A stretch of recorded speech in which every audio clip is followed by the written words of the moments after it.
नमस्कार, आप देख रहे हैं महाखबर। मैं सुधाकर सिंह। देश में एक बार फिर राम मंदिर को लेकर के चर्चा और गहमा गहमी शुरू हो गई है। ऐसे में दिल्ली का विधानसभा चुनाव भी है। अब मोहन भागवत ने यह कह दिया है कि राम मंदिर बनने के बाद देश में सही मायने में आजादी देश को सही मायने में तब मिली जब देश में राम मंदिर बना।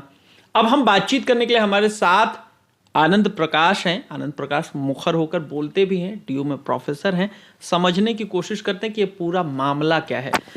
सर, कल मोहन भागवत ने कहा है कि देश को सही मायने में आजादी तब मिली जब राम मंदिर अयोध्या में स्थापित हुआ। क्या कहेंगे सर? देखिए सर, राम मंदिर का निर्माण एक अलग चीज़ है और अगर आज़ादी की हम बात करते हैं तो एक बहुत लंबा संघर्ष रहा है, जिसके बाद 1947 में देश को आज़ादी मिली।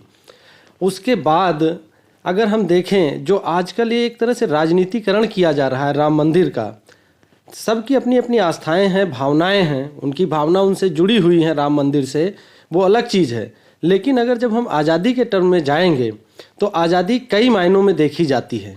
अगर वो कह रहे हैं कि अंग्रेज़ों से हमें आज़ादी कब मिली, तो 1947 में हमें अंग्रेज़ों से आज़ादी मिली। अब समस्या ये है कि उस आज़ादी के आंदोलन में जब ये लोग पीछे मुड़ के देखते हैं तो उसमें इनका कोई साथी नज़र नहीं आता है।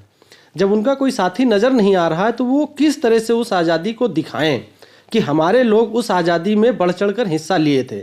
उनके पास कोई चीज़ें नज़र नहीं आ रही हैं। आज उनको देश में, पूरे देश में कि किस तरह से उनको नियंत्रण बनाना है। सारी लड़ाई आज वो लोग नियंत्रण की लड़ रहे हैं, चाहे वो शिक्षण संस्थान हो, चाहे दूसरे संस्थान हो, हर जगहों पर वो नियंत्रण चाह रहे हैं।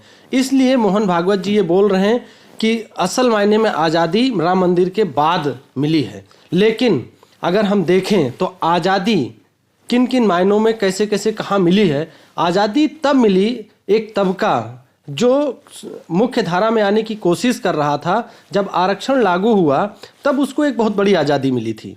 उसके बाद जब मंडल कमीशन की लड़ाई लड़ी गई तब एक बहुत बड़ी आज़ादी मिली। आज उन सब चीज़ों को रोकने के लिए कि वो जो एक आरक्षण का मुद्दा गरमाया हुआ है, अभी पीछे संसद में अमित शाह जी ने बोल दिया था कि अंबेडकर अंबेडकर अंबेडकर 6 बार उन्होंने बोला और कहा कि अगर भगवान का नाम ले रहे होते तो स्वर्ग चले जाते। हाँ, भगवान हैं, वो बाबा साहब भीमराव अंबेडकर भगवान हैं उनके लिए, जिनको पानी पीने से रोका गया, जिनको अछूत घोषित कर दिया गया था, उनके लिए बाबा साहब ने लड़ाई लड़के उनको आज़ादी दिलाई थी। 1947 में असल मायने में आज़ादी हमें मिल गई थी, लेकिन आज इसका राजनीतिकरण किया जा रहा है।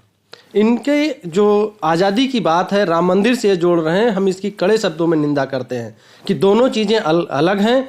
आज़ादी के आंदोलन में बहुत सारे लोगों ने अपनी जान गंवाई है। ये उनके साथ उनका अपमान किया जा रहा है कि उनके जो संघर्ष रहा है, जो लोगों ने जान गंवा दी है, उनका अपमान सीधे सीधे तौर पर किया जा रहा है। ये सर अभी देश में लगातार देखने को मिल रहा है। जब लोकसभा चुनाव थे तो भाजपा के कई सांसदों ने कहा कि हमें 400 सीटें आ जाएंगी, संविधान बदल देंगे। देश में आपने भी कहा, इसी देश की संसद में देश के गृह मंत्री कहते हैं कि अंबेडकर नाम अगर इतना भगवान का लेते तो स्वर्ग मिल जाता। ये क्या जानबूझ के संविधान पे, अंबेडकर पे, मंदिर के नाम पे जानबूझ के हमला किया जा रहा है क्या?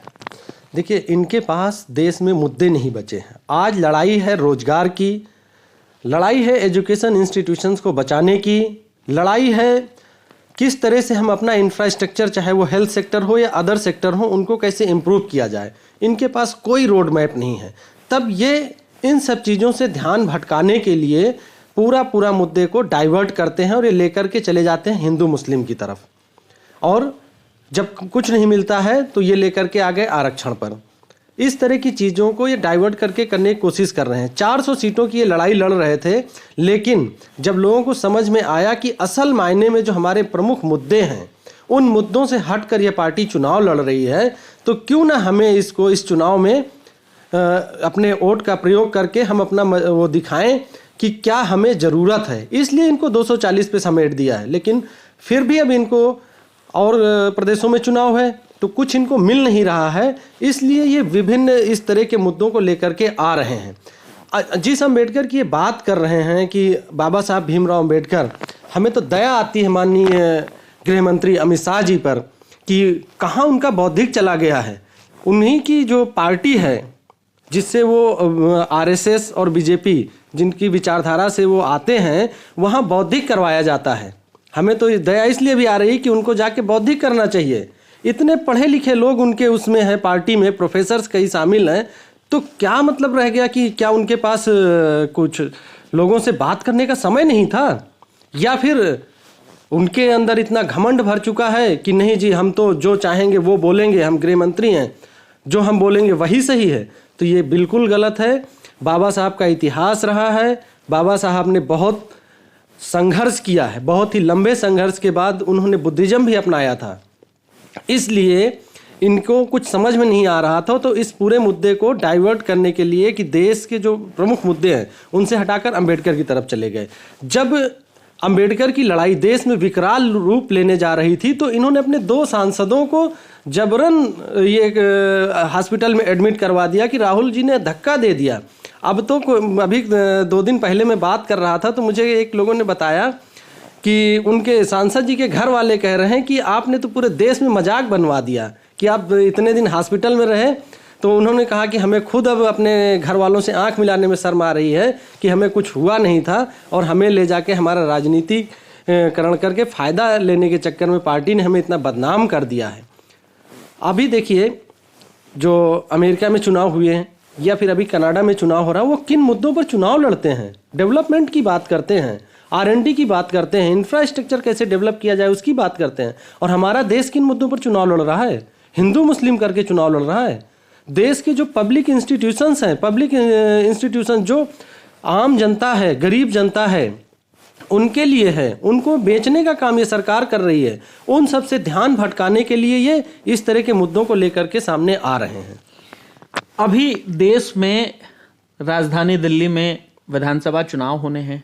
अब फिर से सरकार ने हिंदू मुस्लिम, सवर्ण, राजनीति, आरक्षण तमाम मुद्दों पे लाके खड़ी कर रही है। तो क्या उसी संदर्भ में ये देखा जाना चाहिए मोहन भागवत का बयान, अमित शाह का बयान? क्या वही पिछड़ा बनाम अगड़ा करने की कोशिश है? हिंदू बनाम मुस्लिम चल ही रहा था, अब क्या पिछला बनाम अगड़ा भी चलेगा?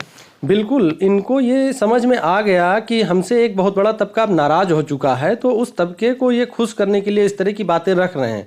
लेकिन दिल्ली में ऐसा बिल्कुल नहीं होने वाला है। दिल्ली की जनता समझदार है।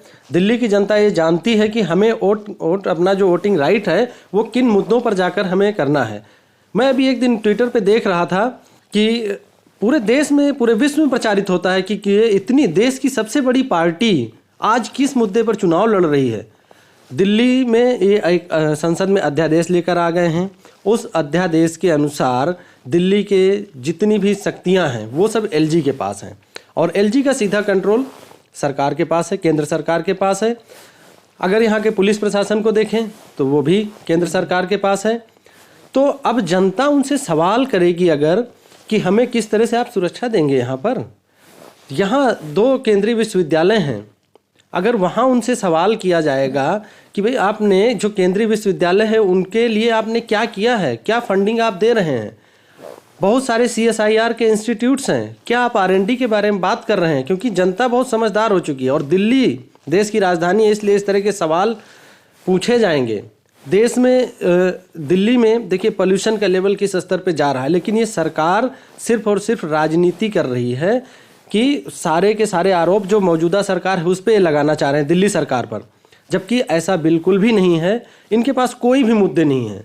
असल मायने में ये किन मुद्दों पर चुनाव लड़ना चाह रहे हैं, इनको ये लग रहा है कि जैसे इन्होंने पीछे हिंदू मुस्लिम कर लिया, अब अगड़ा बनाम पिछड़ा करके चुनाव जीतना चाह रहे हैं, तो दिल्ली की जनता इन्हें सबक सिखाएगी और आने वाले समय में बीजेपी को यहाँ बहुत बुरी तरह से हराएगी ये जनता। दिल्ली में इस बार देखने को मिल रहा है कि आम आदमी पार्टी का जो फ्री है, स्वास्थ्य फ्री, शिक्षा फ्री, पानी फ्री, बिजली फ्री, बस फ्री, तमाम सुविधाएं हैं, वो प्रभावी हैं। भाजपा उसके बनिस्बत कुछ खड़ा नहीं कर पा रही है, तो उसका कहना है कि फ्री की रेवड़ी हम नहीं चलने देंगे। हालांकि दूसरी तरफ फ्री की रेवड़ी बढ़ती भी है। क्या लगता है कि आम आदमी पार्टी का फ्री वाला जो मुद्दा है, फ्री वाला जो स्ट्रेटेजी है, काम करेगी इस बार फिर से? देखिए, बीजेपी सिर्फ झूठ का प्रचार करती है। जहाँ जहाँ बीजेपी की सरकार है, अगर हम वहाँ पर देखें इनका मैनिफेस्टो उठा के चुनाव से पहले, तो इन्होंने कितने फ्री के वादे किए थे। अब सारे यहाँ पर दिल्ली में तो बिजली, पानी और बस यात्रा इस तरह के बहुत सारे मुद्दों को ये सरकार ऑलरेडी कर चुकी है फ्री, तो अब इनके पास कुछ बचा नहीं है, इसलिए फ्री की रेवड़ी कह रहे हैं। आप उस आदमी से जाकर के पूछिए जो झुग्गी झोपड़ियों में रह रहा है, जिसका 500 रुपया पानी का बिल माफ़ हो जा रहा है, जिसका 500-700 रुपये बिजली का बिल माफ़ हो जा रहा है, जो डेली 300 से 500 रुपये कमाता है, अगर वो बस में मुफ्त यात्रा कर रही हैं महिलाएं, तो उनके लिए कितनी सहूलियत है कि भले उनको बीजेपी वालों को ये लगता होगा क्योंकि उन्होंने शीश महल खड़े कर रखे हैं हर जिले में, तो उनको पैसे का वो दिख नहीं रहा है, लेकिन उस गरीब आदमी से पूछिए कि 50 रुपये की बचत कितनी बड़ी बचत है उसके लिए। उसके जब वो जाते हैं सुबह काम पर, तो घर पे लौट के आते हैं कि ये सोच के कि बच्चे उनका इंतज़ार कर रहे होंगे, हम आज 400 रुपये 500 रुपये कमा कर ले चलेंगे तो शाम को हम खाना क्या खिलाएंगे। वो सब सारी प्लानिंग वो दिन भर करते रहते हैं, काम करते रहते हैं। उनके लिए ये फ्री की जो चीज़ें दिल्ली सरकार ने किया है बहुत ही फ़ायदेमंद है। अब सरकार के पास कुछ है नहीं। अगर सरकार से ये सवाल किया जाए कि आपने जो फ्री की रेवड़ियाँ अपने जहाँ पर उनकी सरकार बनी हुई वहाँ पर बांटने की कोशिश की थी, आपने उसमें से क्या कर दिया है? कुछ भी नहीं किया है। आज दिल्ली सरकार अगर ये चीज़ें कर रही तो दिल्ली सरकार घाटे में नहीं है, दिल्ली सरकार का रेवेन्यू जो है बढ़ा है।